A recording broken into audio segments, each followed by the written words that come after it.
Hello everyone, my name is Notepad and I write games for fun. So what are we doing today? Well, today we are going to actually start uh, progress on this game called Slaves to Chaos.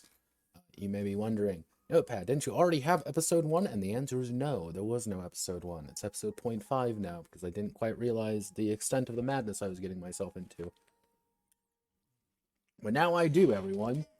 And it's called I'm going help. That's what it's called. It's called help. Um so what have I been doing? What's the dealio there, Chief Reno?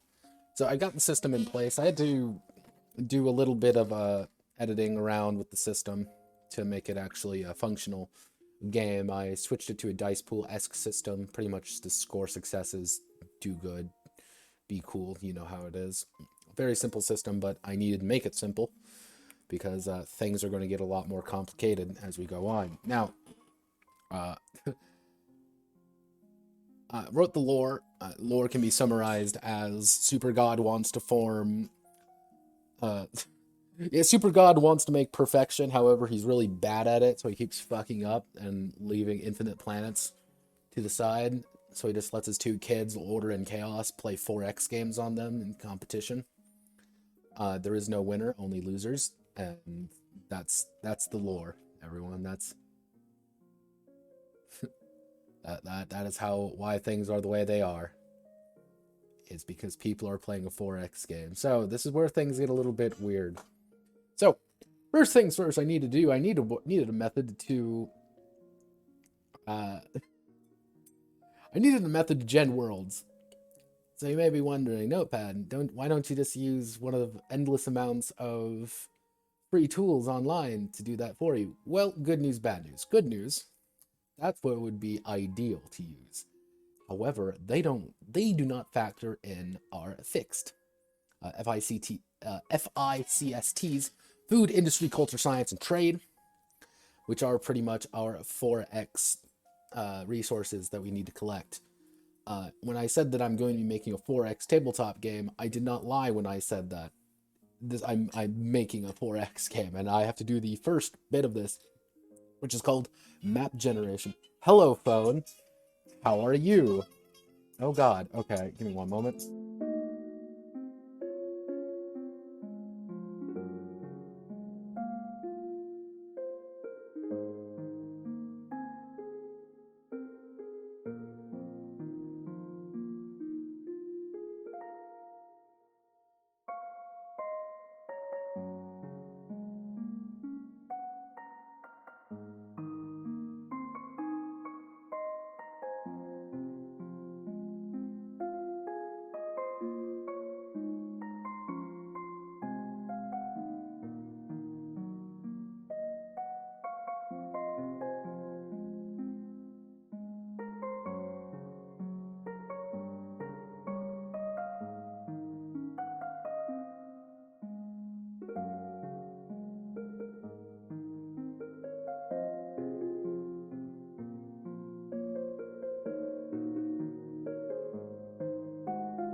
Hi, I'm back. So, for reasons why that break was there, my mom wanted to call me and tell me about why California wants to break into microstates again, and apparently people want New Nevada, which I can make an entire rant about the California situation, how you should technically break that fucking state up, but I won't, because I don't think anyone wants to hear me complain about California. Where was I? Ah, yeah. Okay, so big issue what I had to do in this game. This is where things get really fun and exciting for the whole family. Is, you know, in 4X games, your civilizations, your colonizations, all that, that you have a random map. Yeah, I needed to generate a random map. How do you do that? Usually in a computer game, it just generates for you. It's the computer does it. It's all the rolling is behind the screen, but it's using the system. We don't get that luxury in tabletop. So we're instead rolling dice. Continents, regions, zones per region, regions per continent, zones per region, oceans and seas. These are all things you gotta roll for. And probably after I'm done with getting all of these bits done, because I'm not done yet with this section. I said I was going to get it done last night. However, I got caught up in talking with people. So what I'm going to have to do, there's going to have to be literally an episode of this, Slaves of Chaos, which I'm going to not open the Google Doc at all. I'm going to draw up a map. I'm going to make an entire world with this system. Is it going to be easy? Absolutely. Absolutely not. Is it going to work? Hell yeah.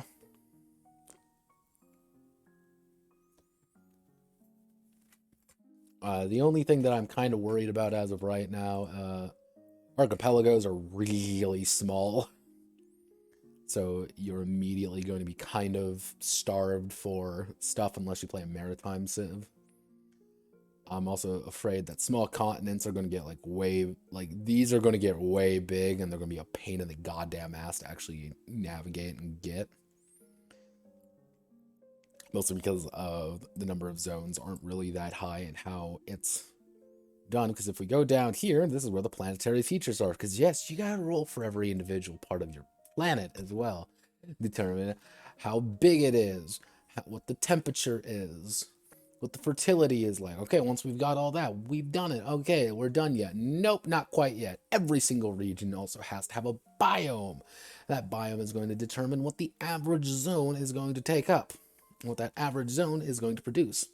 So, for example, we are going to go to the crags. That means every zone in our crags are going to produce a minimum of 2 industry.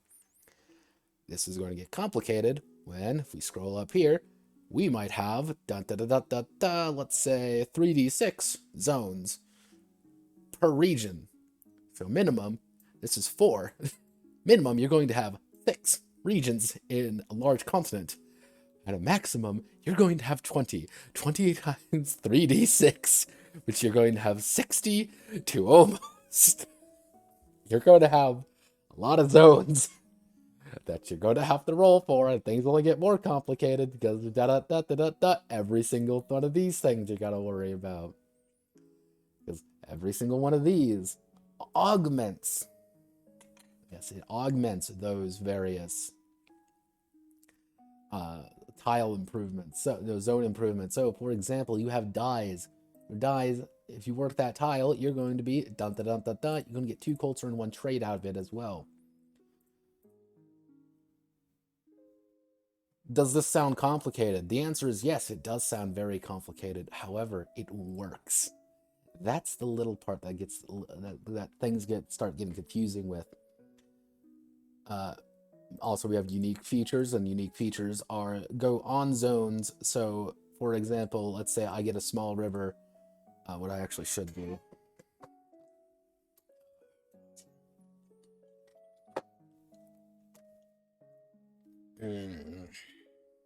Fuck a doodle do.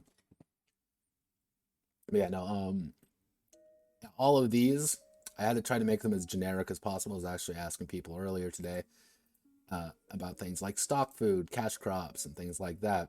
And mind you, all of these can be improved with various technologies that you have to find, which I think the worst part about this entire thing is that I'm going to have to put in the option for a horde. What a horde civilization does is that as long as you take over a zone, You harvest 200% of it, and then it's useless. You make it barren, because you strip every single thing from it and leave. So it is entirely possible to burn out incredibly quickly with them, because you just eat too much, and then you just kill everyone. Yeah, no, I've been at this a while, fun fact. It's not fun. I've had to watch hours upon hours of Civ.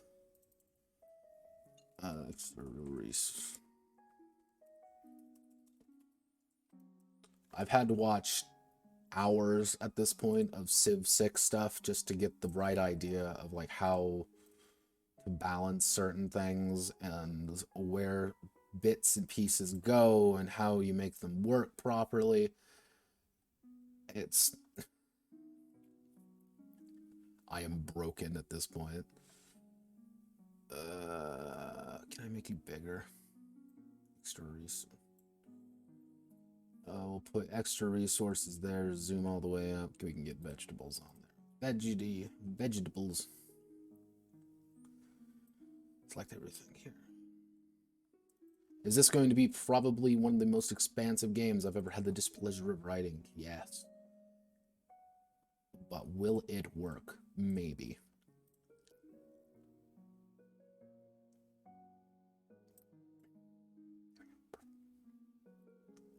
What I can do is...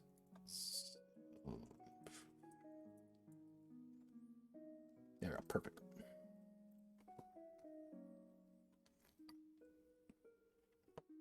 Oh, yeah. Mostly because what I have to do now, at this point, which this is where things get amusing.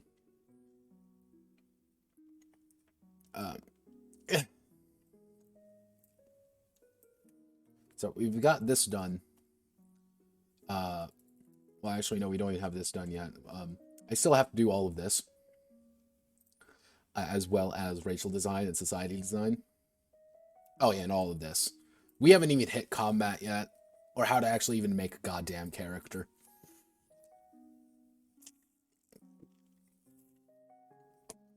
I went into the SPRUG workshop, a spry young man, determined to make a difference. I emerge now broken. But yeah, no, it's I knew world design was going to take the most.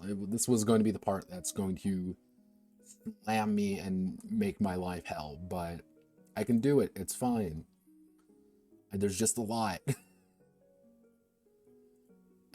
Extra resource chart. So technically, I should put you down a little bit more.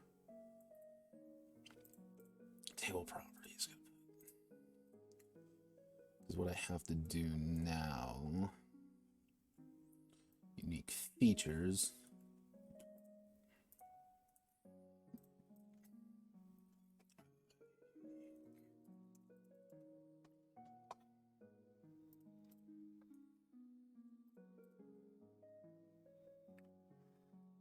Oh god, the notes are gonna kill me. Cool. Awesome, let's do this.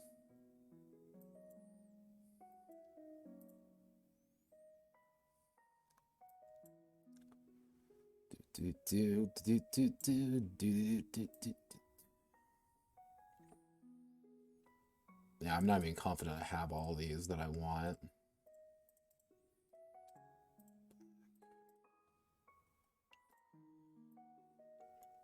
See, luckily I didn't do a cyberpunk game. I think everyone would just be confused by what if I was these right now. Let's see, we want to do industries are largest. So we want to put that like that. Table properties, 0.7 you mean. Select everything here. Table properties, 0.7. And then we mean so we can expand.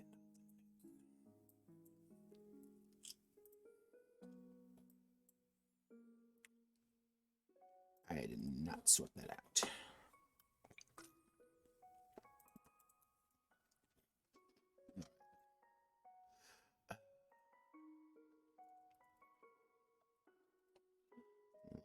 Small, all right, so small river, actually river, small, river, large.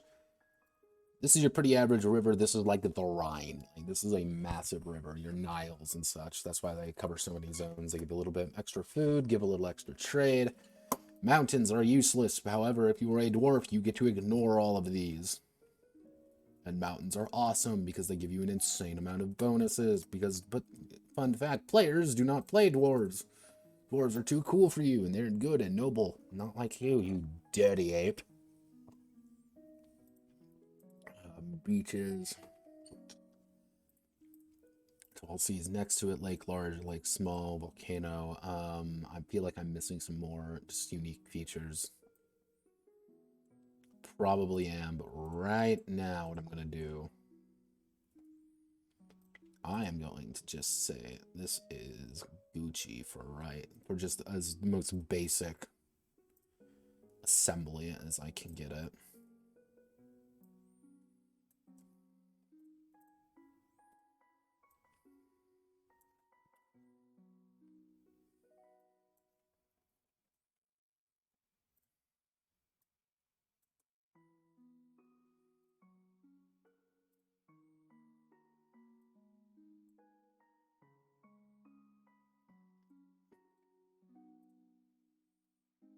Middle, center, black.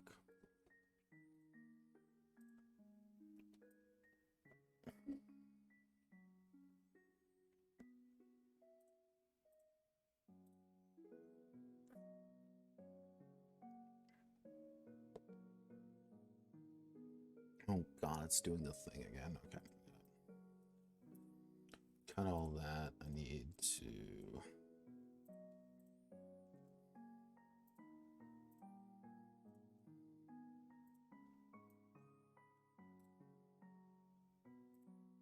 Table properties.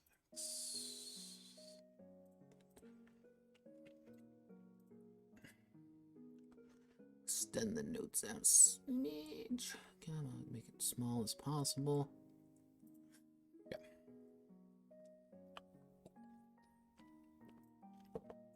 So we got our various unique features.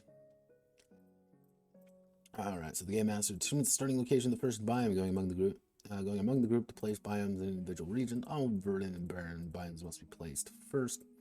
Each biome flex with the zone inside will produce technology, culture, unique zones may have each regional biome. Additional resources.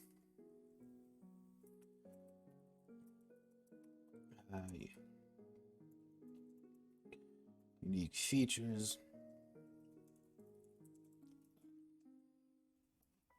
Unique features in individual biomes act as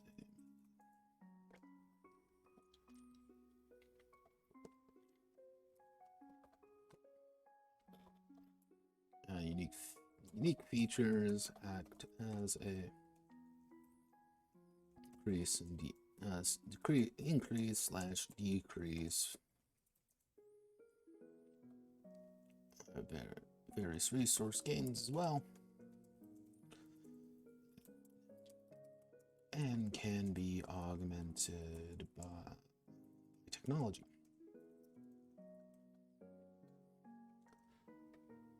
What I should do is I want to put that like there.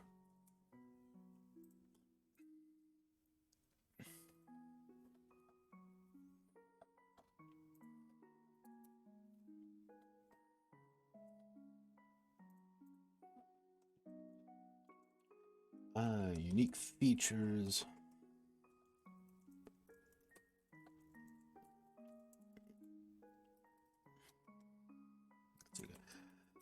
The number of unique features is dictated by the number of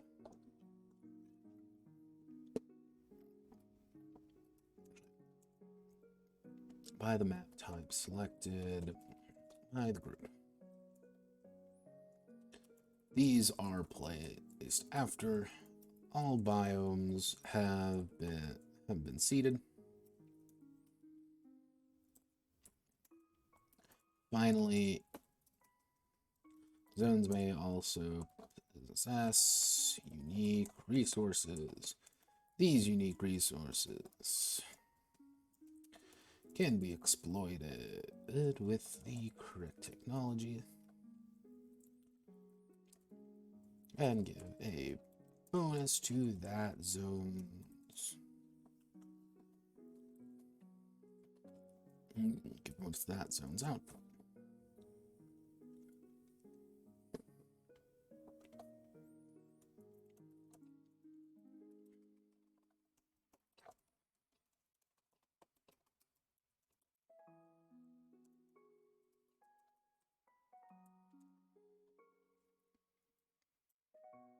A number of these unique resources can be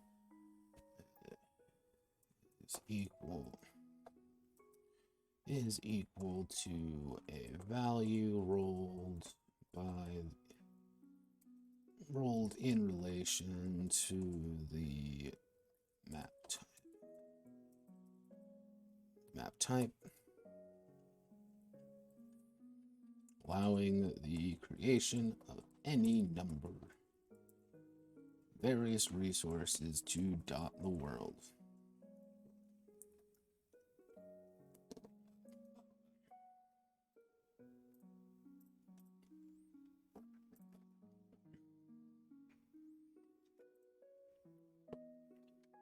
Okay, so for unique features, what we need to do, where's our list of types? All right, we need to go there.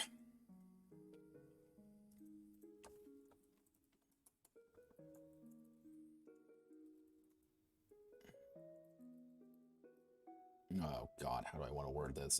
Unique features roll. We'll do 1d10.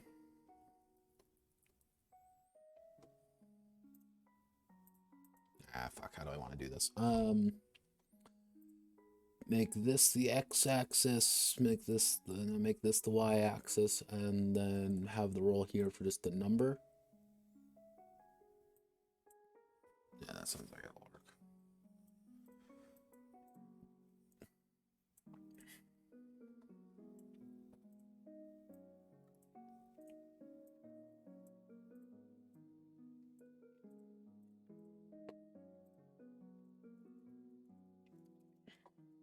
No, actually, that would allow me to put an image in there as well. Okay. Two birds, one stone. Go Notepad. World type. Unique features. Archipelago. So we're going to need. We'll do regions plus 1d4. How many regions can we theoretically have? Let's see. Okay. Who's ready for math? I know I am. So minimum we can have. Oh God, we have so many fucking continents on fractals. Fractals are supposed to be kind of insane though. Let's do regions plus 1d. Actually, these are supposed to be chaotic. Regions plus 1d12. Actually, what we can do is we can just do 2d12. Make it big. And then here we gotta do regions plus 2d3. Regions plus, actually we'll do 2d3 here. We'll make this 2d6 instead. Actually.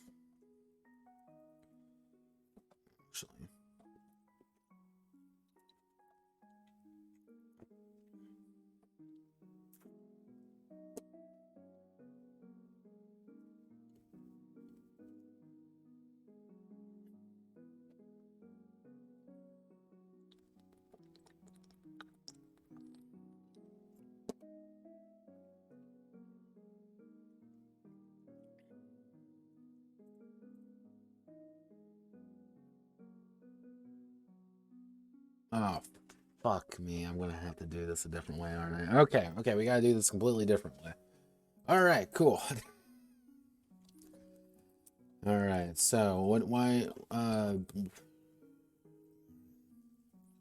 Beyond industries. So where do beaches arrive? Beaches arrive Beaches are created when they are by coasts.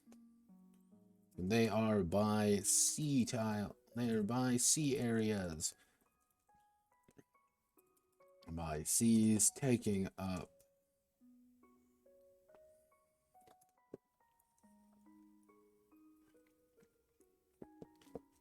No, that's where they spawn. So beaches would be created by seas taking up. By seas, cliffs. This would be crags, probably. Actually, cliffs. Cliffs are created by being in a. Cliffs are created by being next to or by actually being in or adjacent to highlands, crags, wastelands, or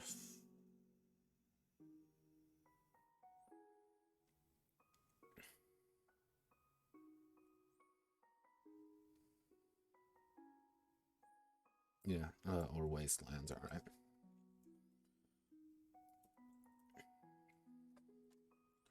Being adjacent. Roll A. Actually, so what we'll need to do is where do beaches spawn? All right. Yeah, are we worrying about spawn chances now at this point? Yes, we are having to worry about spawn chances. Oh. Spawn location. I like it.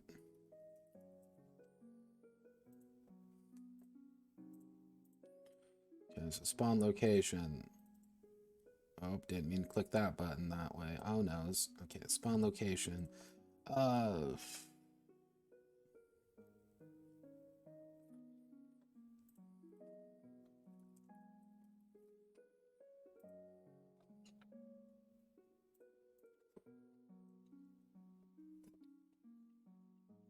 Oh, it's gonna be a long stream, isn't it? Just ran out of beer. I don't got any. Oh no, I'm out of alcohol. Okay, let's see. So unique feature beat spawn location. It's going to be adjacent regions. Why are you all like this? Please stop being like that. Be normal. Adjacent regions. Really, the rest of you bold? No, it's only you. Why? Here. Adjacent regions to seas.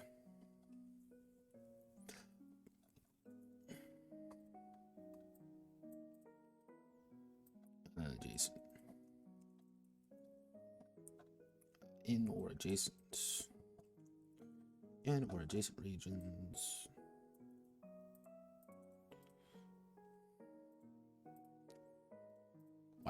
Why do lakes naturally form? We have to ask ourselves. Lakes naturally form when there's a large body of water that gets trapped effectively by the ocean. So,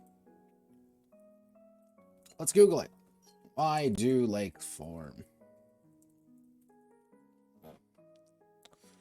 Okay.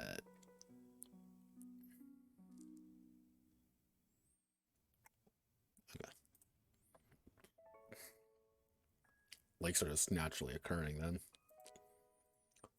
Okay, so here's what we can do. Spawn location anywhere. Anywhere. Mountain. Interadjacent regions to...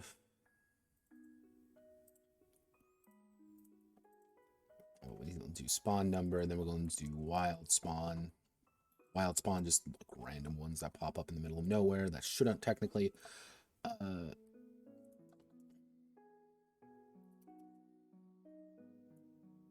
adjacent regions to seas. Adjacent regions to seas. Volcanoes. In or adjacent regions to highlands, crags, or wastelands. Mountain must be present. So our basic spawn numbers are going to be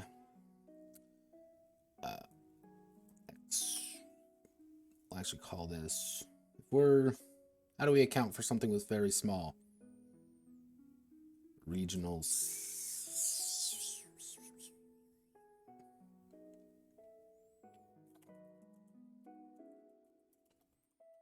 Fourth of zones. 1/4 of zones in a region.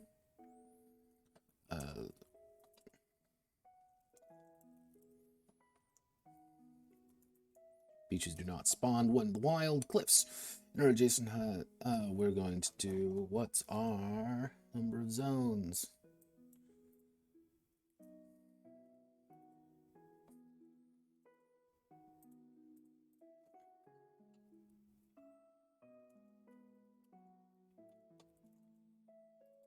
Actually, 1d2 per region. These are like major cliffs. Like these are. Okay, so. Oh, you're all fuckered up too. Great. Wild spawn. We're going to have a 2D. 2d4 wild cliffs just in the middle of nowhere. Sometimes they just form in hills, mountains, doesn't really matter. You can place these wherever the hell you actually want. Lakes and large. We're going to have 2d4. Actually, we can do regions.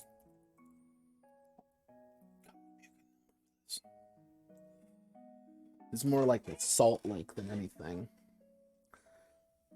So let's say like the Dead Sea even. Maybe we can do something akin to 3d6, and that would be 5d6. And then the wild spawn, we add another 2d6 of just random, then 5, and then another 4d6 of just random lake tiles, just kind of spread around the entire area, just kind of a little bit of everywhere.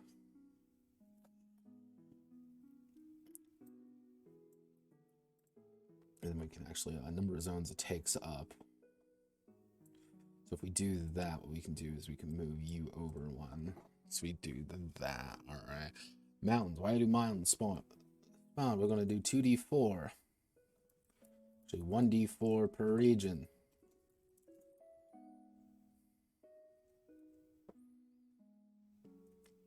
Wild number, we're going to have just 1d4 kind of wild ass mountains that kind of just appear out of nowhere. That shouldn't legally technically be around, but they are, because fuck you, that's why. Rivers, adjacent regions to seas. We're going to have, how many major rivers are there?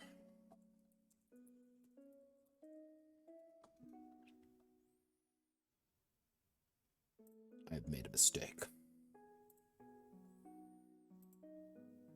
Oh god, Niger River, Congo River, Nile River, Mississippi River, Rio Grande, Amazon, Panorama. Oh wow, that's a lot of rivers. Okay, we are going to need to, let's do 2d6. Technically what I should do is base this off the world limit than anything. Actually.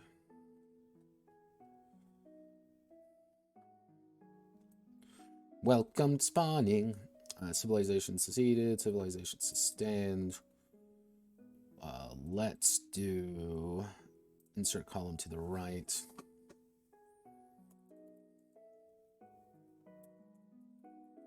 Regions destroyed.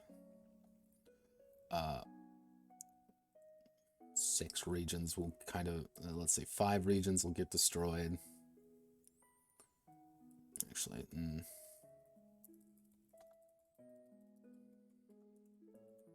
maximum regions.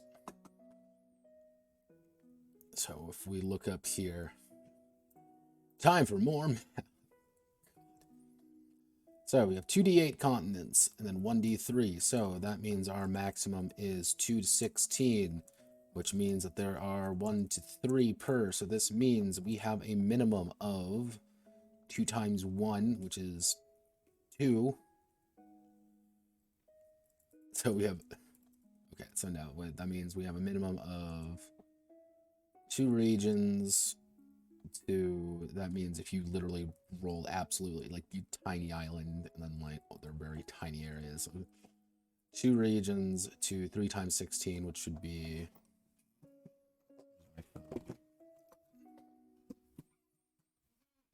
Can't see shit. I'm going blind.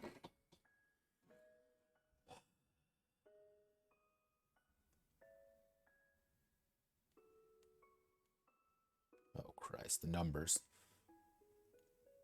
The numbers, what do they mean? 3 times 16, so that can possibly be 3 to 48 regions.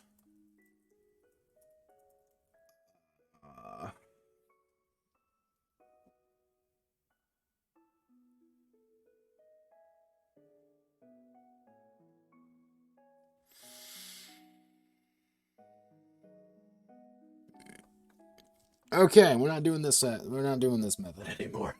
We are not doing what I can do.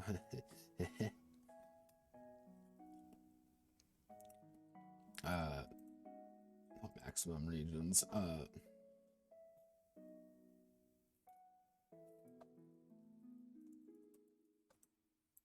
Regions destroyed. We're going to destroy. So if it's 2 to 48, that means our average is going to be about 24. We're going to actually, on a very small planet, we're going to destroy 10 regions. 8, 6, 4, 2. Actually, we could probably bump that up.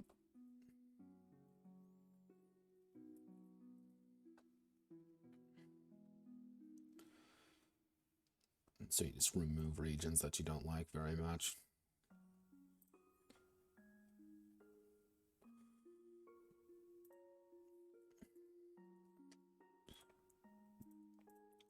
Spawn number, so that would mean...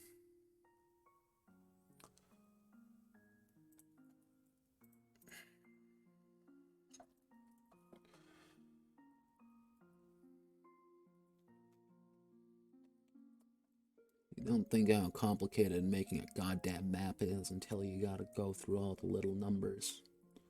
How many hills are spawned? How many mountains are spawned? How many of this? How many of that?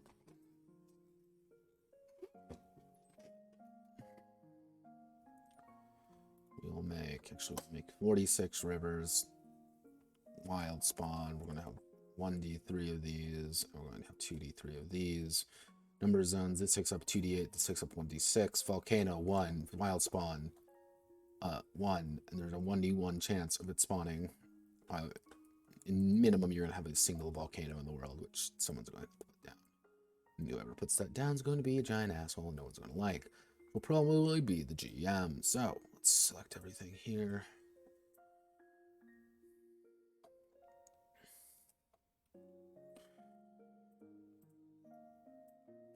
Okay, so we gotta put this.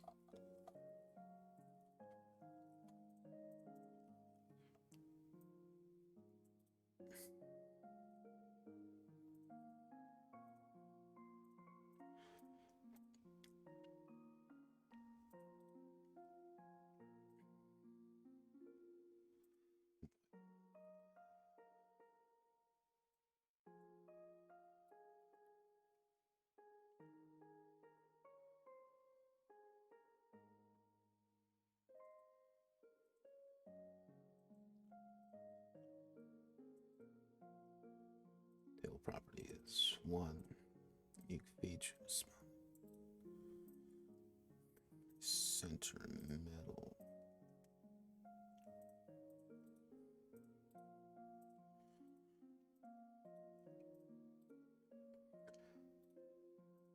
I will say the first thing you're gonna do in this game, like bar none, you're gonna have to make a world. Like that's gonna be like the absolute first thing you do in Slaves to Chaos is you're going to make a world with your guys, with your group. You're gonna sit down and you're gonna make one of these damn things. This is gonna be session 1.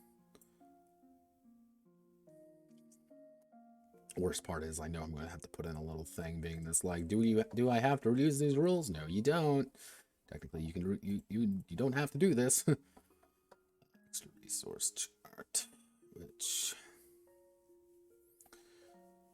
we're going to actually determine that by size. So we got our roll 1d6 size.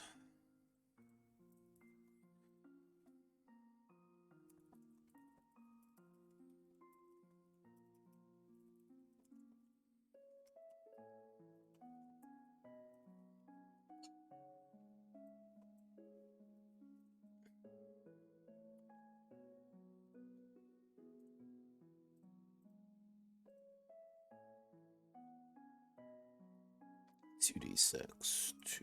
So let's say very small world. We're going to have regions plus 1d4, regions plus 1d6, regions plus 2d6, regions plus 2d8, and then we're finally going very large. We're going to have 2d10. There we go. Nice and simple.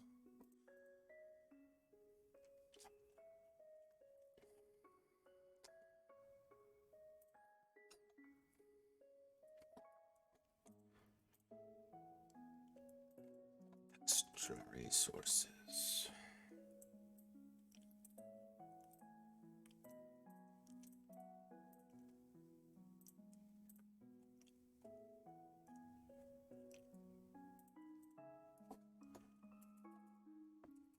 So if we actually, what we can do is we can do something like this.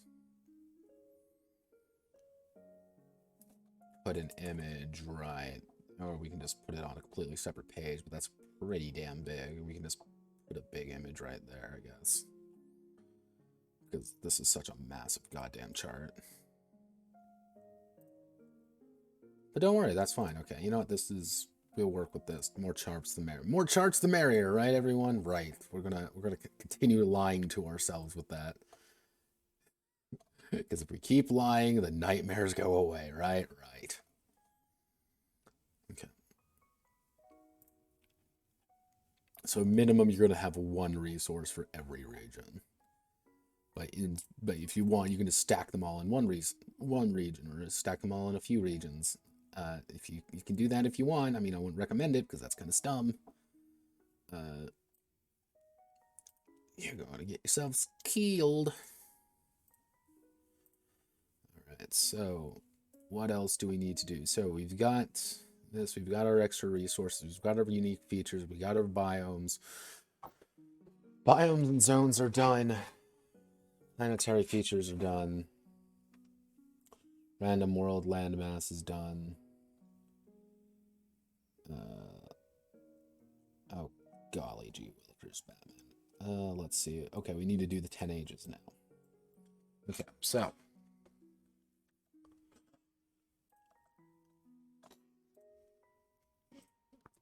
Nope, I don't want to save this document. I can tell you that goddamn much.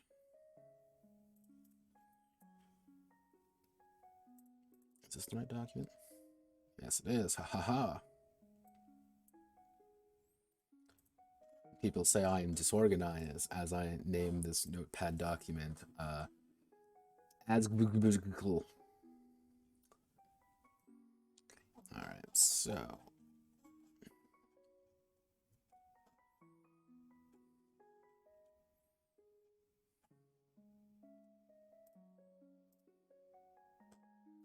Actually, what I should do is what I'm going to do right now.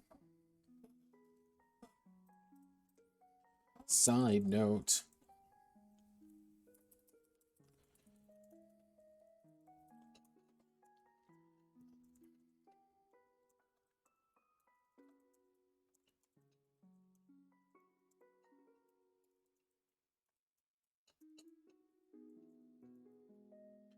This system.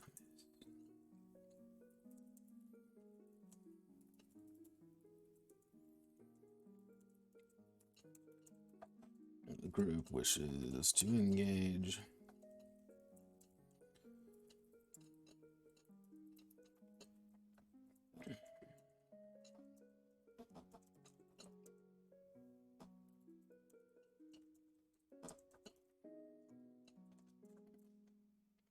If the GM, custom world, already accounted for. Great. Do such. My only recommendation is when converting your preferred map over to this method, consult the various charts to see if the numbers align and to check what's available. Don't hesitate to fudge as well. If you roll a two region island where you see it a bit larger, then make it a bit larger. Add another region. Dice here are merely guides to making your world in the eyes of so.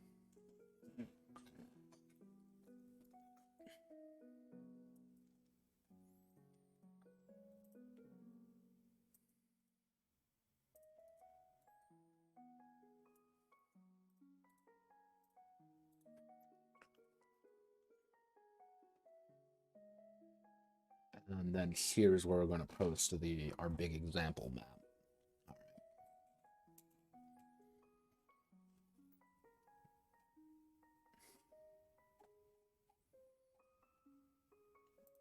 So, all right, we're going to need a set of races.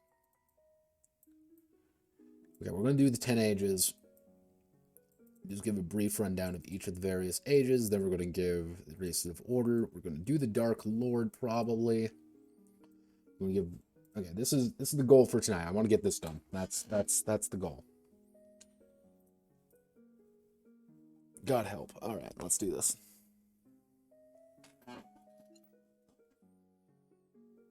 So let's double check the extra resources chart.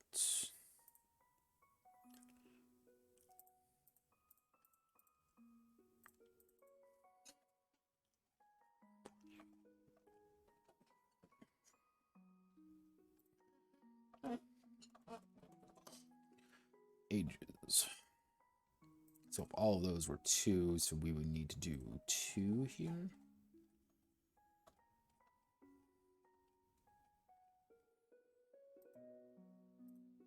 So that's 2. So we need to make you 3. You 4. Not Meriwether, we need to make you Texturina. Update heading to match planetary features. That means we gotta make you 3.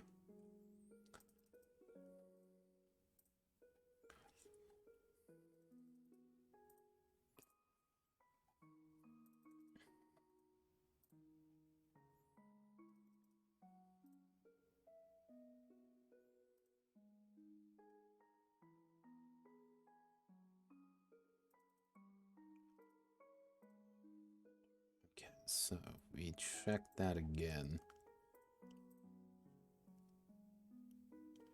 Got ages, there we go.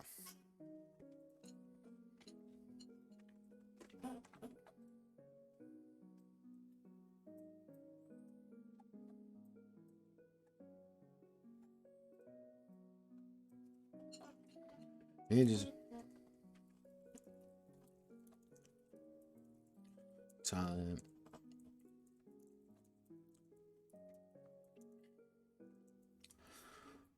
With many years and generations taking place between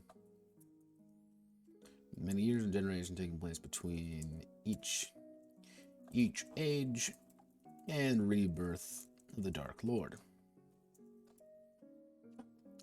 There are 10 ages, each of which presents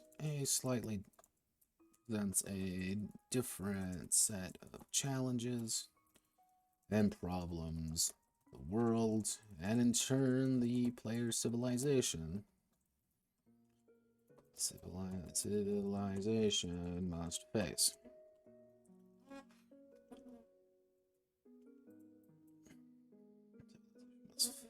All right, so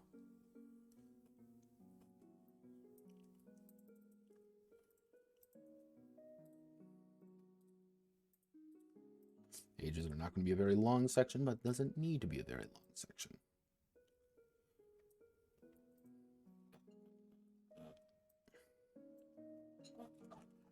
So, Age of Myth.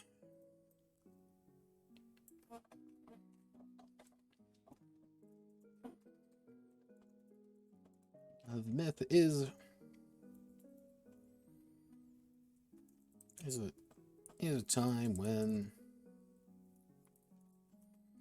civilizations of both order and chaos are young, and the planet has yet to be tainted by warfare or industrialization.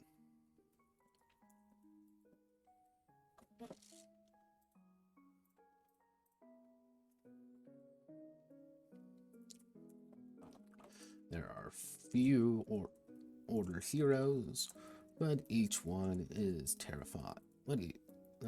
There are very few order heroes, but each one is effectively immortal and will shape the destiny of their people in the ages to come.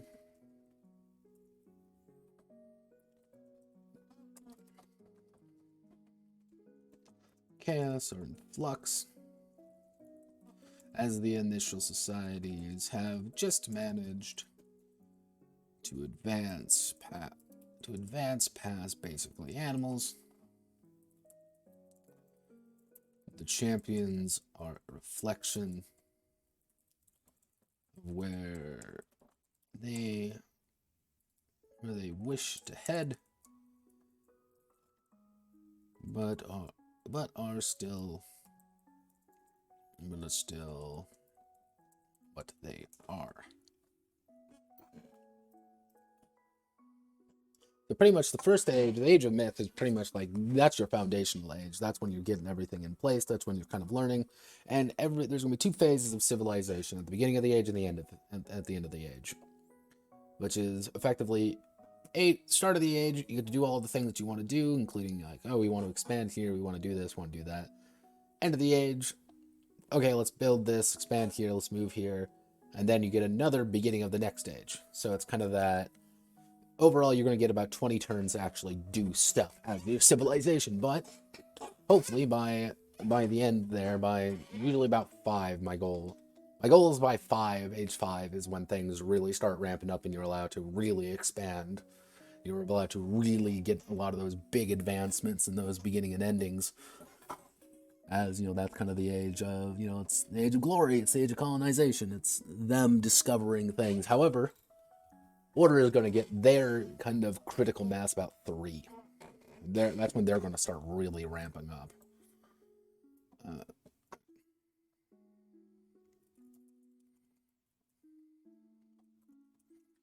With the age.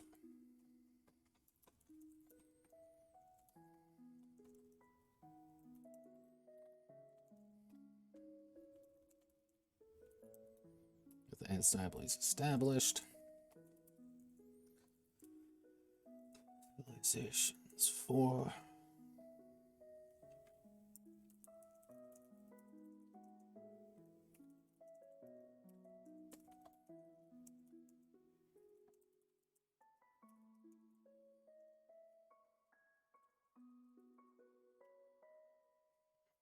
Frequently, heroes emerge.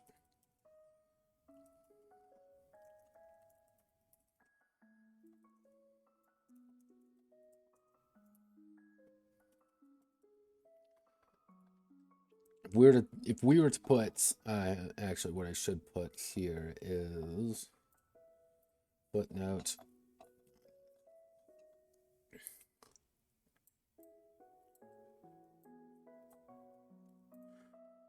most quote average fantasy role-playing games. Role-playing games would be around this time.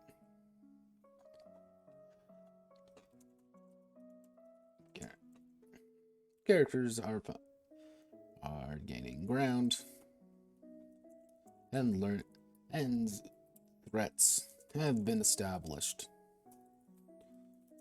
to their way of life.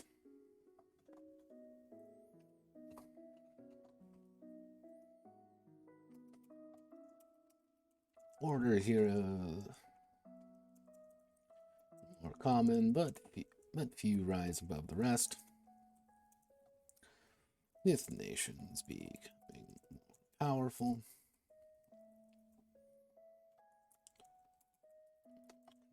the elder races to fully produce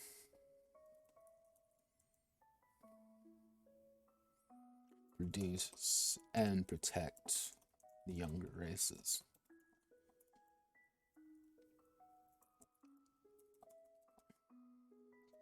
Chaos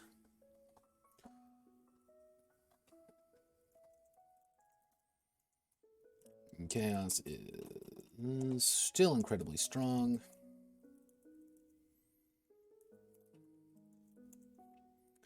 Well, to roam countrysides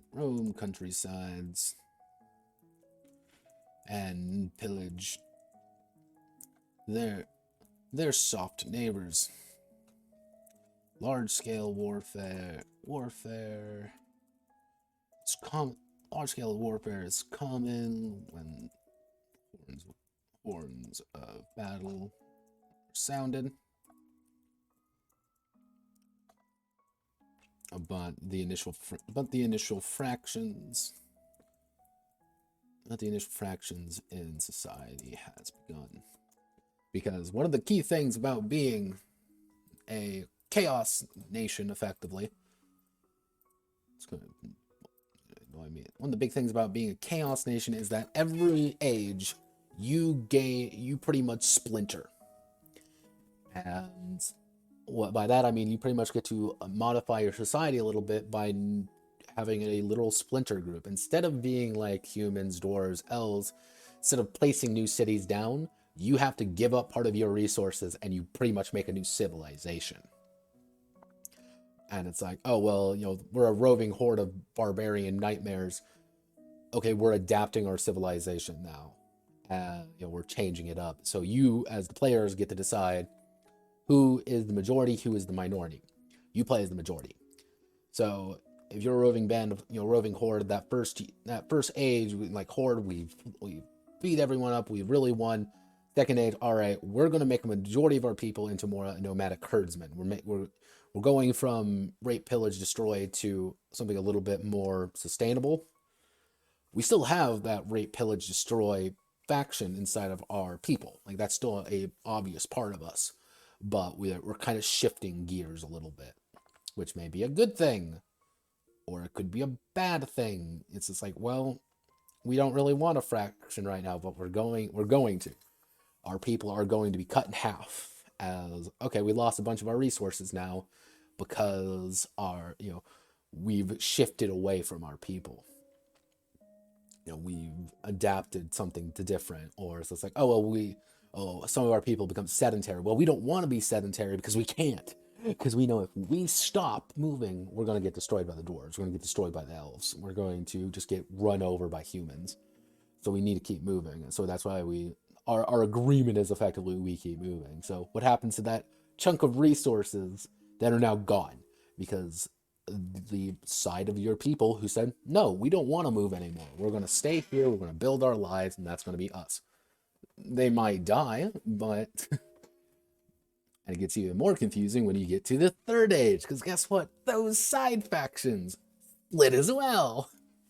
So you can get these massive trees of where your people have gone over the years.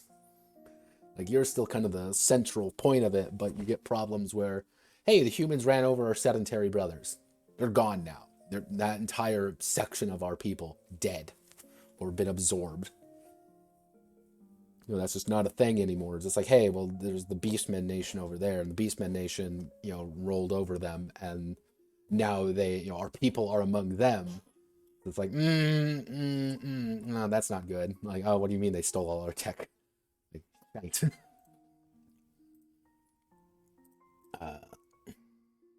Okay, Age of Discovery.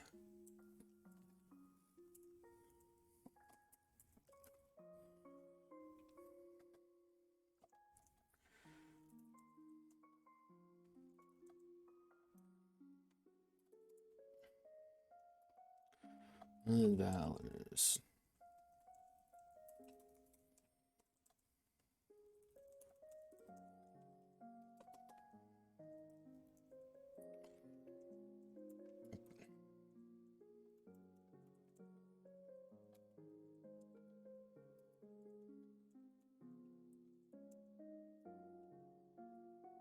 Yeah, pretty cool.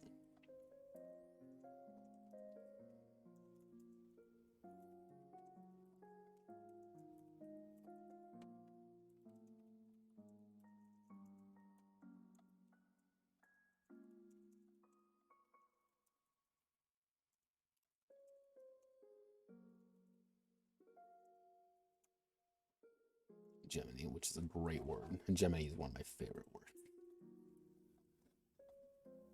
Gemini. So we need to. Hello, phone. We have to do.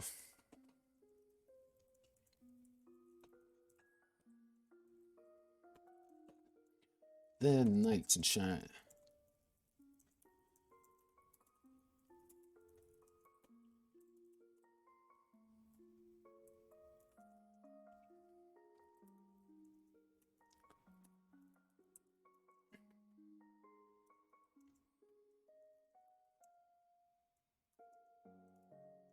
Mold.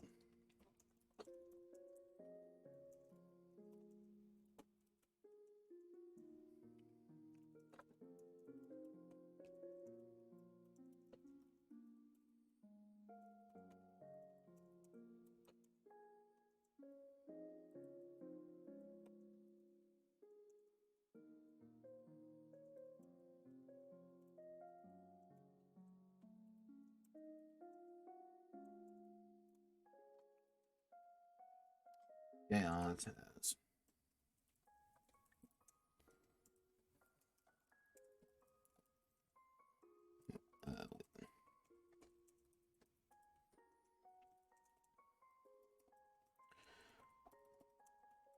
Mm.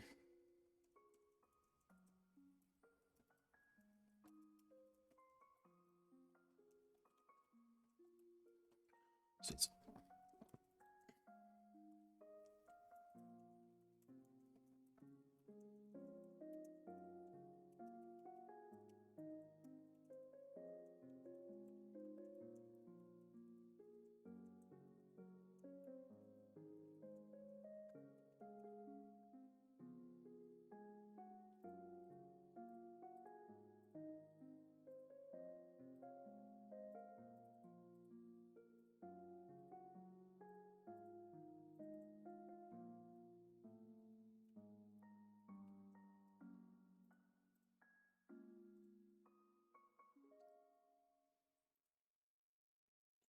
okay. So Age of Colonization. Yeah, we gotta do 10 of these damn things. So Age of Colonization.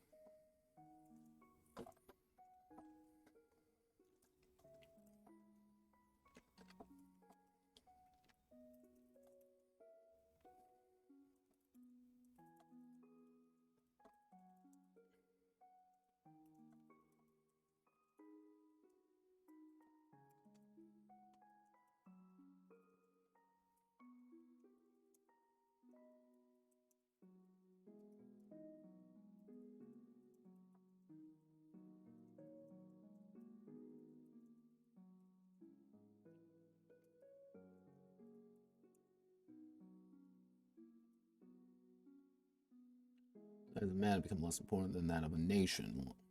Allowing the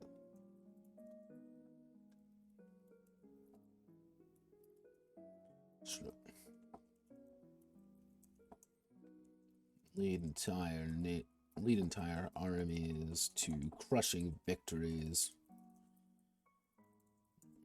devastating defeats.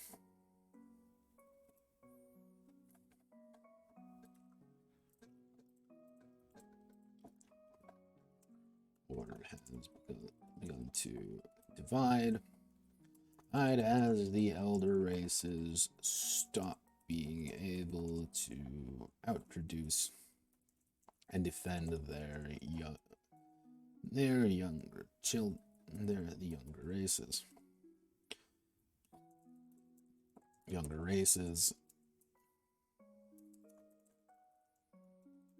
but they don't need assistance anymore. So, Age of Discovery is like, I would say, almost like post D&D. You know, you're like your big heroes are gone at this point, but you still have sword and board and things like that. But it's the let's levy an army of 1,000 peasants to fight this war instead of let's get the most rational solution is to get five knights and we'll go over there and bop them on the head. No, it's okay. We're going to get 1,000 peasants to fight for us now, or here's 2,000 mercenaries, kind of thing. Rather, it's still distinctly kind of medievally, but not nearly as much. It's kind of that early Renaissance, very early Renaissance.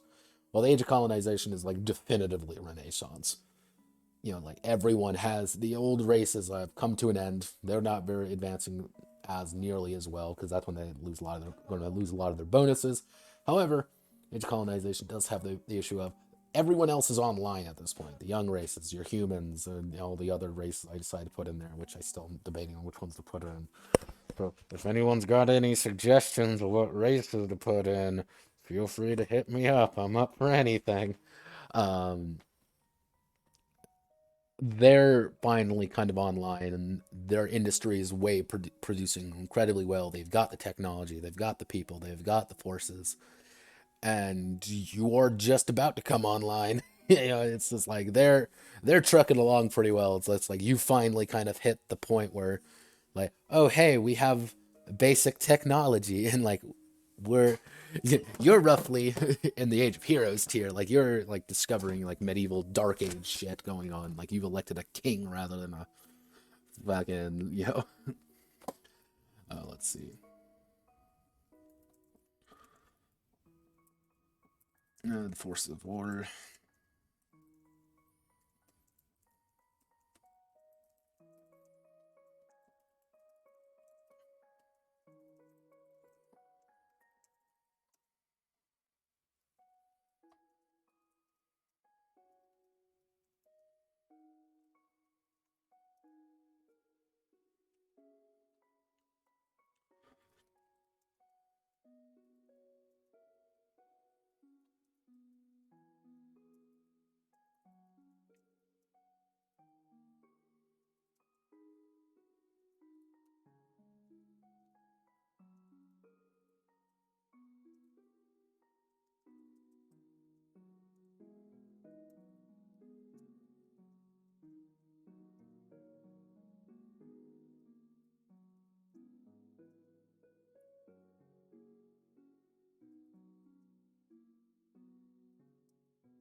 Uh,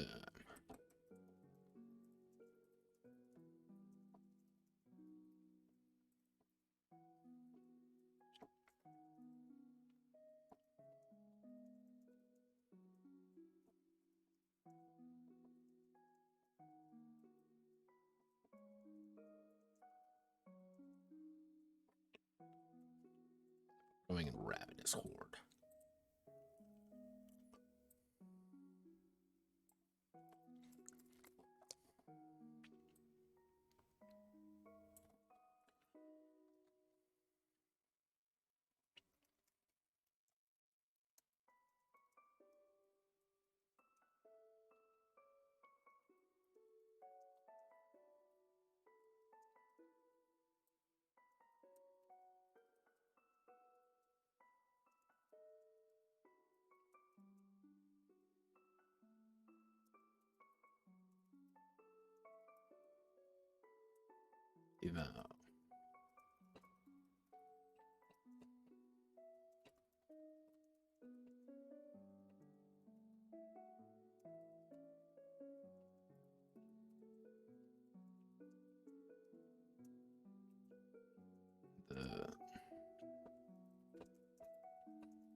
Even the order has begun. Order has begun to expand.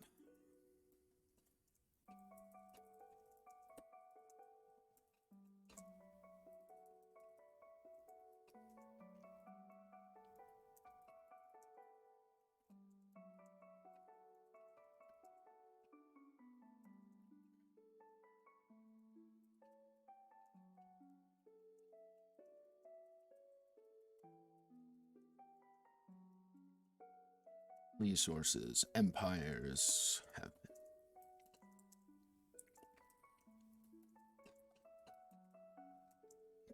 complex legal systems established. And even armies formalized against the encroaching night.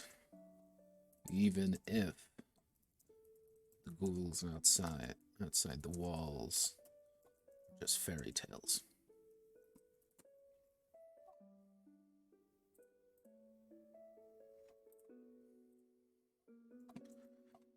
Chaos knows that time is no longer on their side, forcing them to come to terms and adopt methods and ideologies of their weaker neighbors.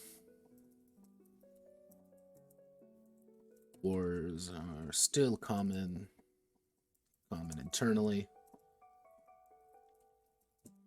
but a common rallying cry for any tribe and clan is simple: burn the city, burn the cities of the elves, burn the cities of the elder races, destroy the younger races, peoples. We shall inhabit, and we shall reign supreme.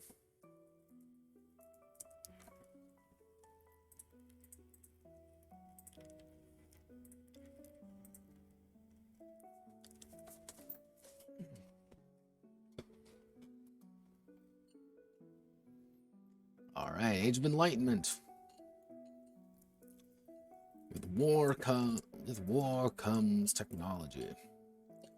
And by this time, the younger races among themselves have developed some of the most dangerous pieces technology available to them. War is no longer won by man and sword, but rather formations and shot. Logistics, formations, logistics, and morale. All hail gunpowder. All hail gunpowder. Actually, what I should say is war is hell, and war is all this world knows.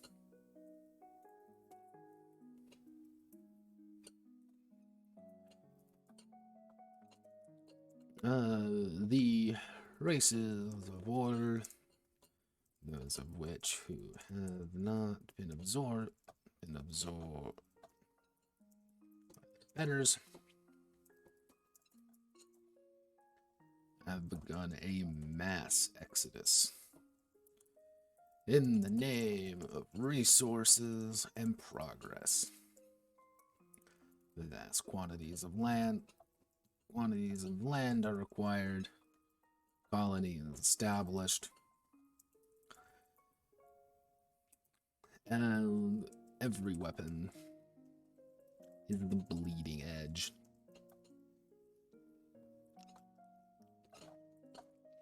Chaos for their worth. Have magnet. Actually, what I should say is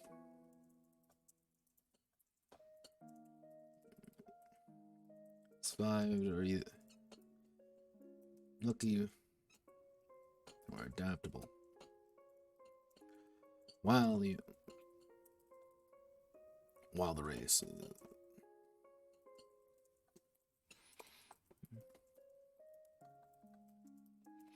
gear to destroy them. We cannot win a war. We don't want an empty stomach. The cost to destroy chaos is much greater than the reward. That is their advantage. Their only advantage. So by the time you hit the Age of Enlightenment, outside the fact that people like the humans have developed guns and are actively and ready to blow you sky high because fuck you, got mine. This is also the kind of a time where they can't launch full-scale invasions of you, but you can still launch full-scale invasions against them because it's expensive for them to field armies. But again, one of their units is going to be infinitely better than yours.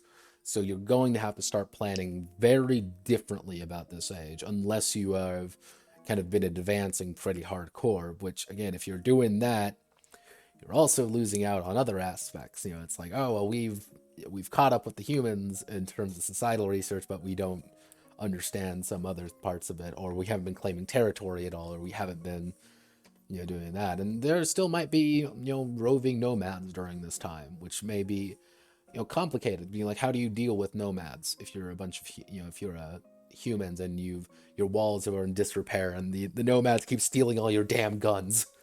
Being like, what do you do? And that's immediately kind of where the story for you, the champions of chaos, come in. It's no longer, yeah, let's just do a raid against them. No, it's like, all right, we're gonna need guns. Okay, we've got the guns. Okay, we need cannons now to break down their walls. Okay, where are we gonna get the cannons? Okay, we've got the guns, we got the cannons. What do we want to do with these? Okay, we want to do like bandit raids. We want to do stuff. The game changes. You're kind of on the back foot at this point. But again, they're so massive, they're so powerful, so big that you're not really even that big of a threat to them. But if you keep poking the hornet's nest, they're going to get stronger. They're going to get meaner. And they're going to start declaring wars. And they're going to start invading you. And they're going to start burning your pastures. And they're going to start pushing you back. And that's one of those things. It's like, even if your main civilization, even if your main like people get absolutely destroyed, you know, you're a, you know, roving nomadic horde and your people just get annihilated, as long as you have somewhere along your tracks, your various, you know, split offs, as long as you have something still around, you're not out of the game. You're still around. But that age might be a bust. You know, Age of Enlightenment, we're bust. It lasted 2 sessions because we got our shit kicked in. But now we know. We know what to expect. Do you? Which brings me to the Age of Industry.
is. And its weakest.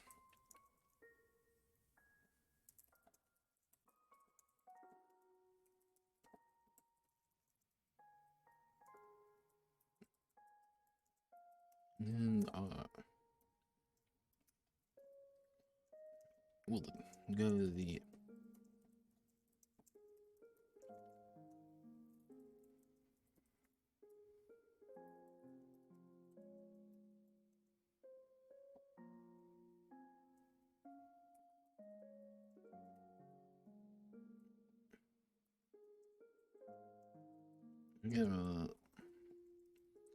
more than fairy tales.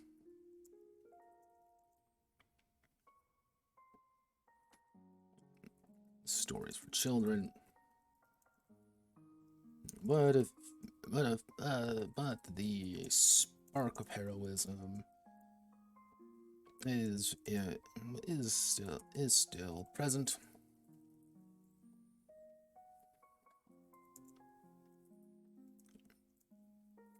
Even if the compromises to do such,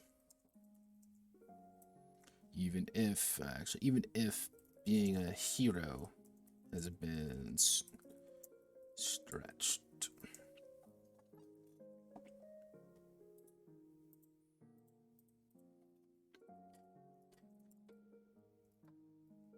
The chaotic nation.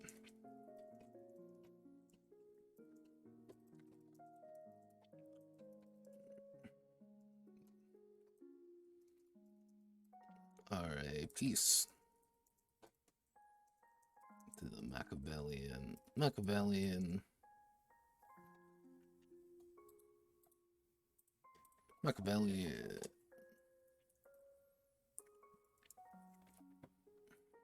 order. Manipulating, moving, and influencing them to do as they please. The people of chaos know though, their Dark Lord need not be a part of them to guide them. So that's one of the other big things. The Dark Lord will appear, drumroll please, the Dark Lord will appear in any race. Technically, a Dark Lord can be an elf. And what do you do when the King of the Elves is actually Dark Lord of Chaos that wants to bring nothing but destruction to the world? Well, you end up with a very fun scenario where he lets you in and lets you kill a bunch of things. He's the one, who's manipulating things to go forward. Age of Empires.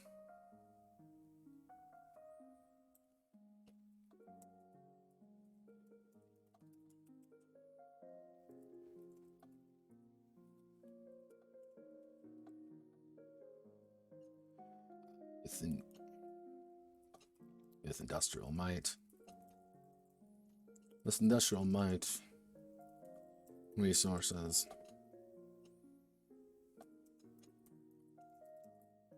for more.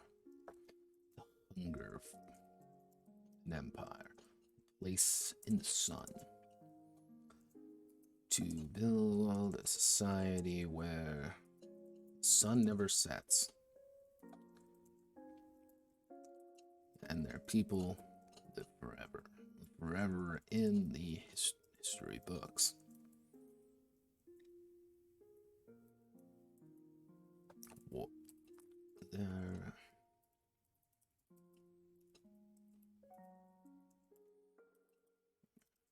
It's changed. The world's changed. No longer bound by feudal contract. Advanced societies have been formed and the threat of the others. Order nations have begun their Mr. Conquest, unite the world. Unite the world. The world, and as well as displace the last remaining bastions of chaos.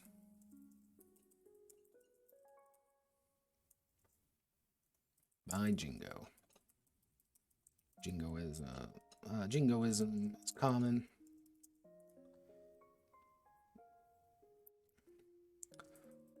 And the only thing holding them back is their own hubris and desires. Chaos is on its last feet. What I should say. Chaos has positioned itself in the international hierarchy. Not high nor low, but a threat if they are too large, and a nuisance if they're small. Some nations may claim to be their suzerain, while others will defend their honor at the slightest inconvenience.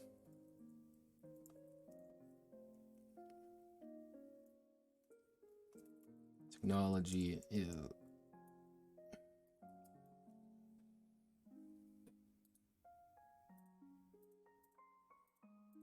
and finally, Age of Ruin, war is broken out. As chaos sows the seeds, distrust, and hubris among the hero's order forces, but even with destruction and chaos reigning, Dark Lord still has a tall target.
Right. Order. Okay, and then we go.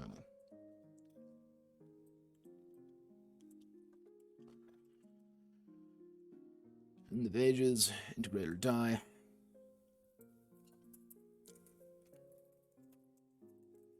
Devastated the planet. And the Dark Lord is on their final resurrection. It's do or die. Forces of chaos have been rallied and are thrown against the walls of order, who will either wipe the blood clean from their blades, or succumb to the endless tide of chaos.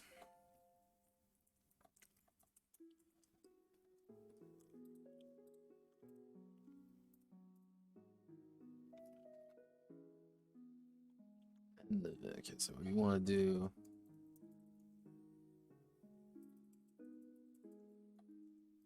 That's the order. And you can do 2 infighting. Then chaos stands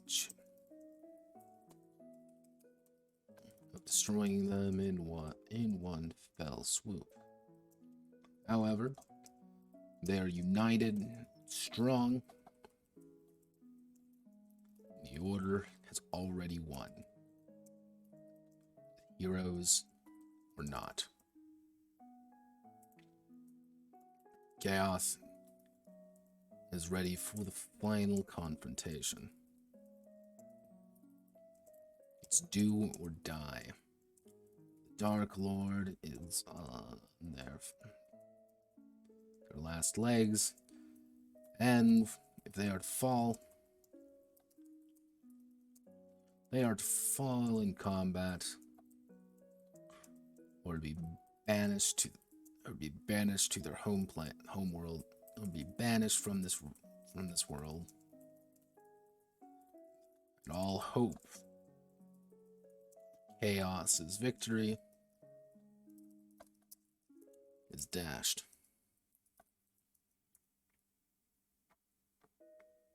There we go.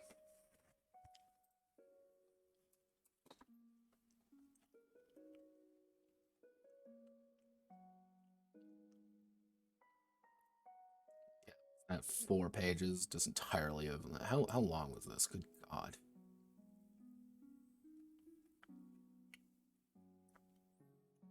Yeah, it's one of those things like it's got to be here. If you don't put it in here, it's not gonna. Oh Jesus, it was 1,000 words. 1,300 words, and we're in 23 pages in, and we have not even hit how to make a character. Yeah, hell yeah. All right. Oh Jesus, who's pinging me? Who's this? Hello.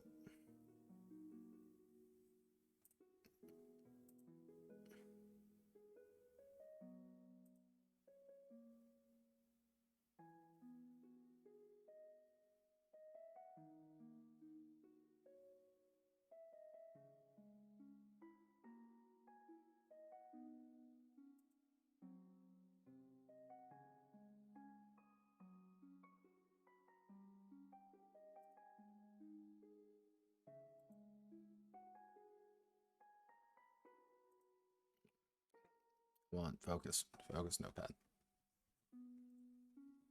Oh God, okay. Oh, this entire section has been done. All right, now we get to work on. We get to work on. Okay, I'm not gonna work on the races of order yet. I want to work on Dark Lord now.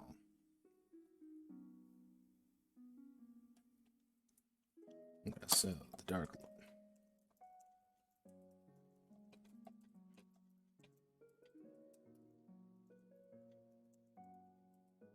Most defining figure is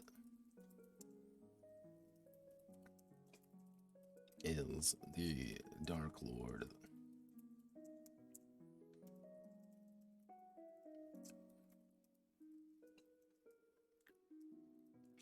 Mouse.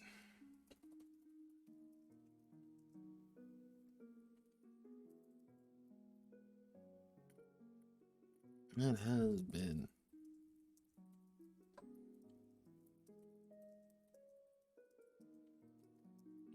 ruined. However, their power is limited. However, their power is only matched by a hero. By a hero of order, who can and will slay them or stop their machinations.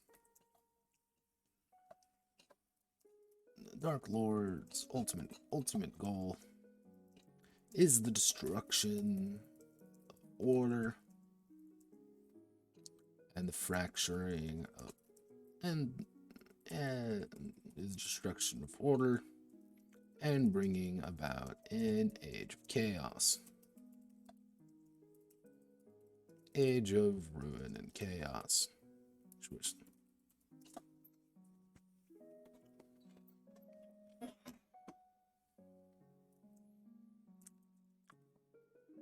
The siblings, order and chaos, have into a single on when this occurs. When all civilizations belonging to all civilizations belonging to one of the siblings is successfully destroyed, or when there are no heroes left to oppose the Dark Lord, all civilization belong to one, or when there are no heroes left to oppose the Dark Lord,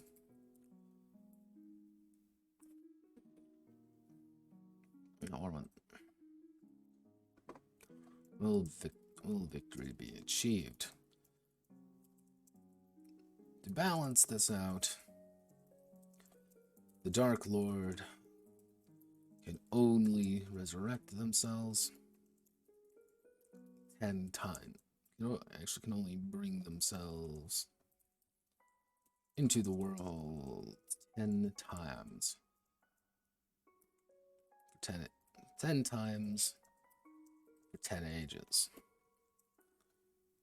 Spawning among any potential hero candidate.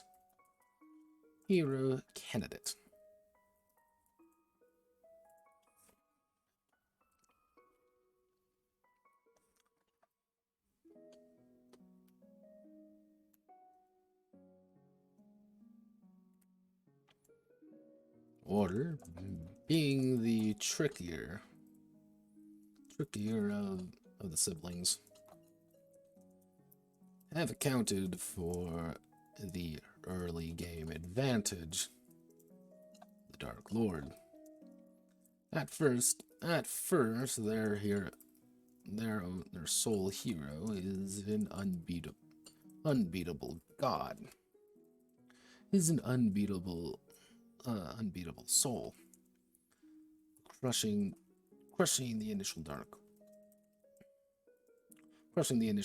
Lord with ease, but they spread their heroic bloodline as well as fostering several other heroic bloodlines through history to create a situation in the late game where they will never run out of heroes.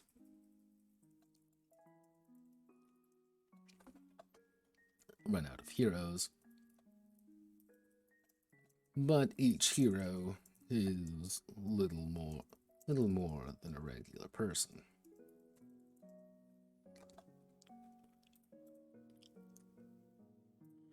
Let's see.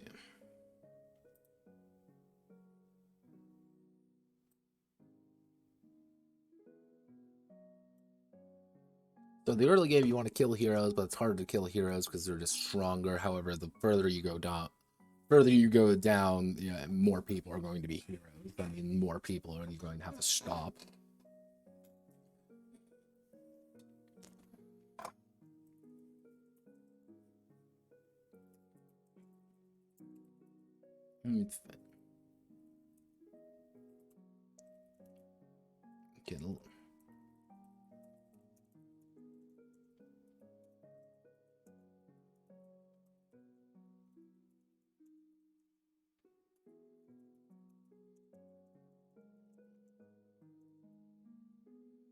If they are able to so.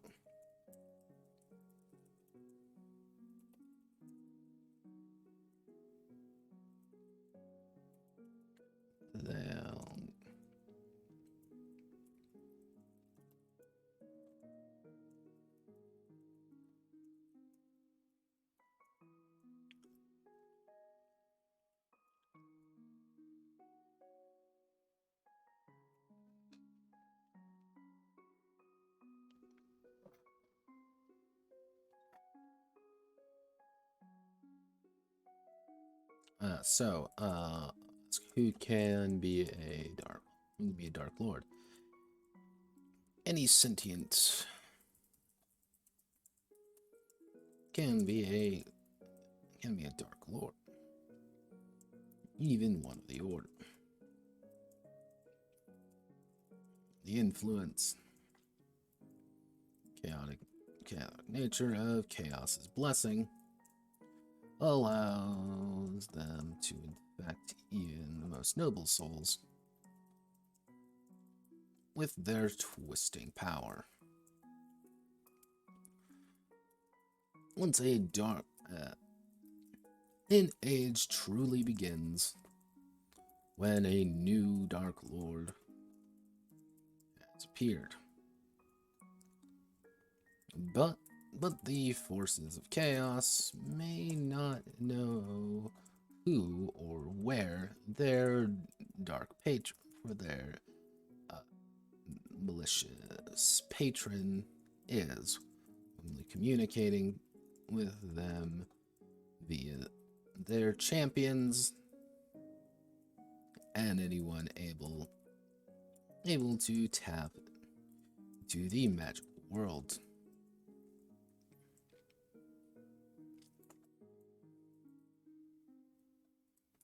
And to actually into the chaotic realms.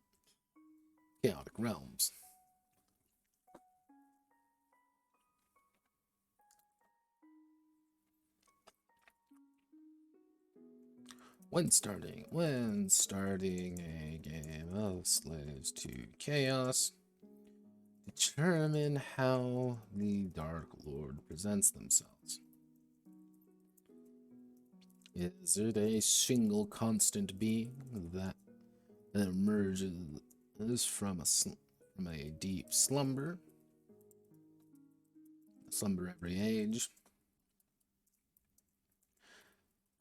Is it a shifting tile going that's passed down through a dark lineage? Or is it random chance? Any soul who could qualify as a hero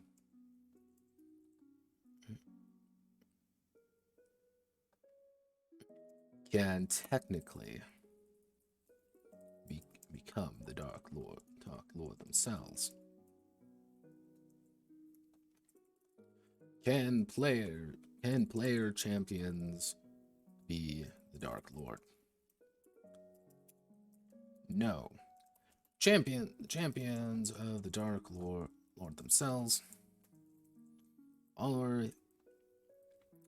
the champions of the Dark Lord are their envoys to their people, as well as personal agents.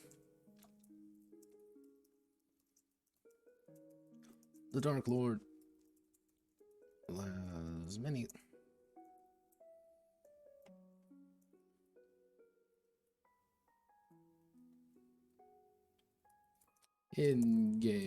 in-game terms, due to the fact the Dark Lord is so insanely powerful, but defeated by a hero. They need a random factor in the form of the players and their champions. What I should say is, can the player champions know or be friendly with the Dark Lord? Of course. Dark Lord may even be one of their people.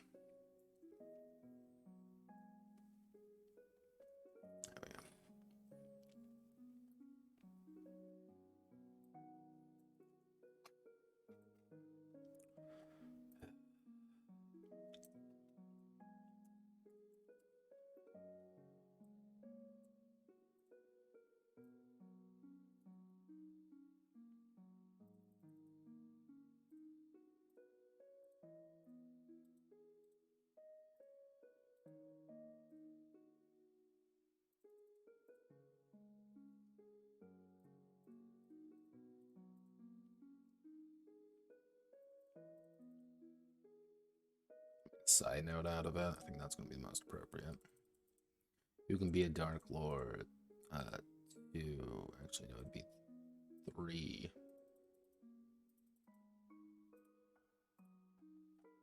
This should be 2.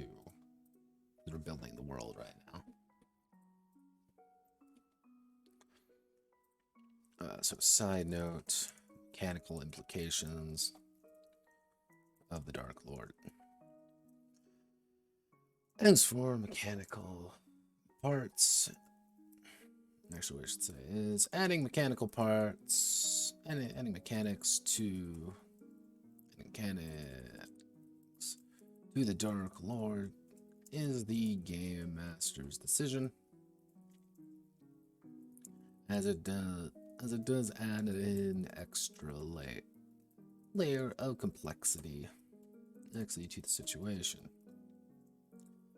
However, if one does wish to add a Dark Lord and their mechanics, consult the following. Choose as many or as few boons, banes to give. Let's see.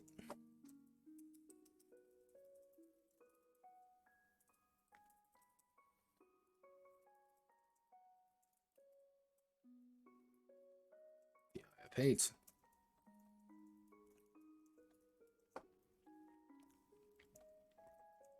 Choose.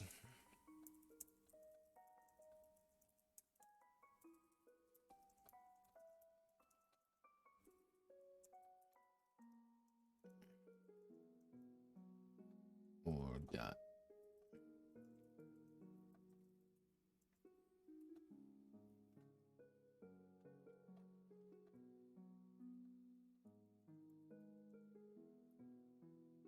Actually, wait. We want more mechanical, so corrupting influence.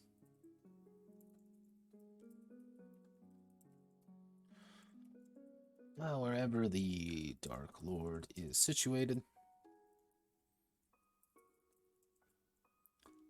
they radiate a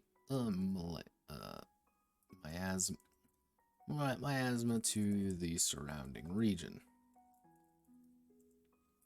reducing all yields in that region by 2.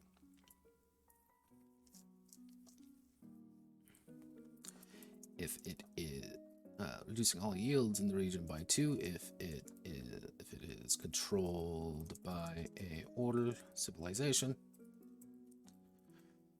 but increasing all yields by 2 if it is controlled by a chaos civilization. Leader of the Horde. Whenever the Dark Lord is present on the battlefield, increase mass combat rules here later.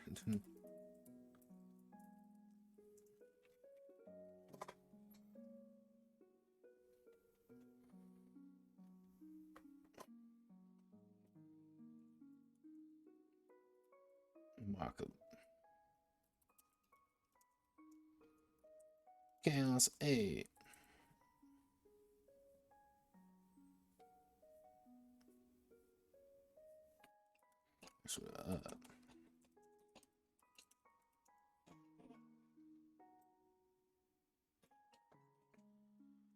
Or add your own too. Or add your own.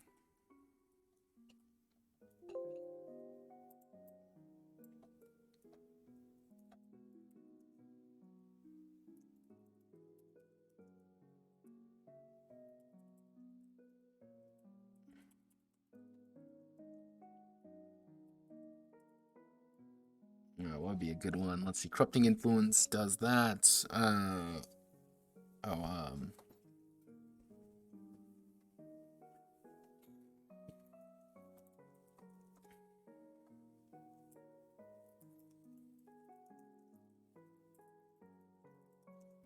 corruption. The Dark Lord, if they are present in a region, may corrupt it entirely, adding the corrupt modifier to it. All chaos civilizations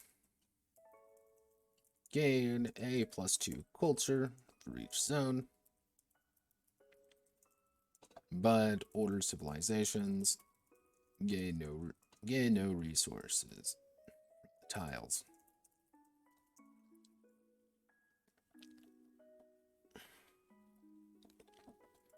And we want a game ender one. Let's say the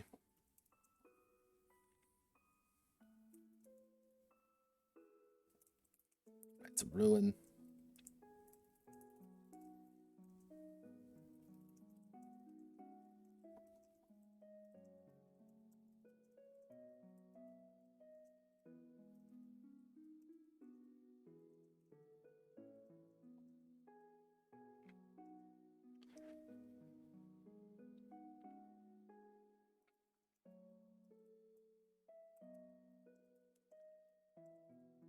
Is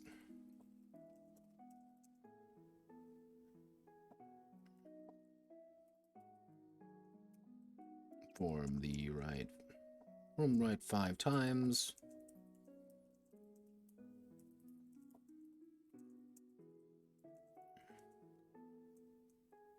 The world will be destroyed. Will be destroyed in the next age, unless someone, the world will be destroyed in the next age. There we go. Actually, will be thrown into chaos's victory.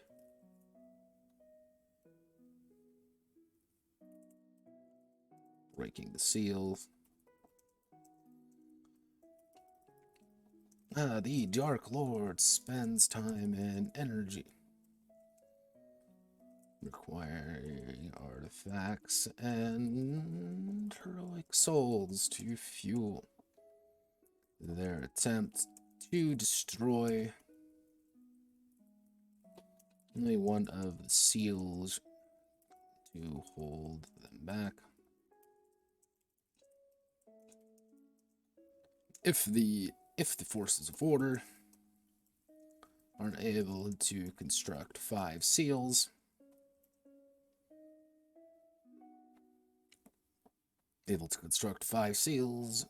during the ages, they immediately, the world is order's victory.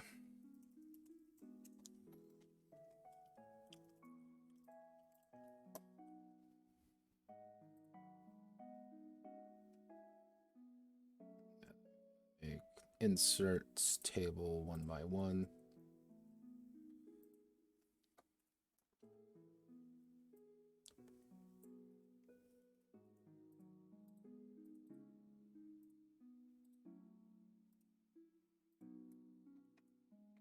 As the current rules assume that the Dark Lord has plot power to do as is appropriate until they are inevitably defeated.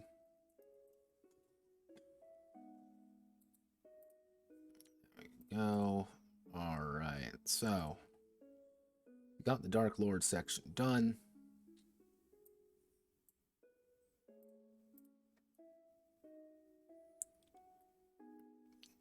Okay, so with we want to go to preface. Let's go to preface. Okay, world design. Done with Dark Lord, so we just have the races of order and the races of chaos. And then we get to do racial creation, society creation. Awesome, cool. So, I think we are done for today. Today was literally me writing, and it was a lot of writing. But you got to see kind of the madness that I've been undergoing for the past while. So, next Monday we will be working on the races of order and the races of chaos. this is going to be a pretty simple thing to do. I kind of have the idea of what I want to do is I want to break order into two distinct categories of races, one of which being the elder races and the other one being the younger races. The younger races pretty much come online at the 5th age, while the elder races are kind of strong at the beginning, but their main issue is that they fall off pretty heavy in the second half. So it's kind of that as the forces of chaos, you have to make a decision. Do we want to try to bully the weak guys first to try to destroy them? Or do we want to immediately hop on the elder races so we can try to contain them so we don't get immediately annihilated, because they're just going to get stronger and they'll always be strong, and any territory that they claim the younger races can claim for about half off. So that means they're going to be able to, in one age, you're going to have the little human empire, human civilization, like, oh, they're not that big of a threat, and then suddenly they're going to gain 95% of the territory the dwarves had, which are all going to be really good and really advanced. And it's like, oh, well, fuck. Like, well, we didn't need that. Like, all right, cool, that's fine. This is fine. Everything's fine.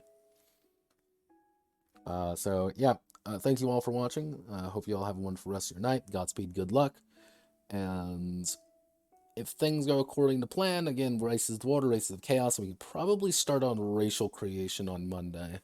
Once we get done with racial creation, probably next Wednesday is going to be society creation. Once society creation is done, we're going to immediately hop on to champion creation on Friday, which means most likely I'm aiming for, let's see, if it's 2, 3, 4, 5, 6. If things go according to plan, and I do mean like things go perfect. I'm looking at probably 7, 8 episodes. So it may be, we may have to push it to like right at the end of December is when this is going to get done. But this will be the Christmas surprise. Let's say that. Of me just pushing it all the way there, but hopefully it'll get done. If push comes to shove, I will work Saturdays on it. And shouldn't need to if things go according to plan. I might do some early drafts to get like how I want the races to look like. That might just be some early drafts to make sure that works, but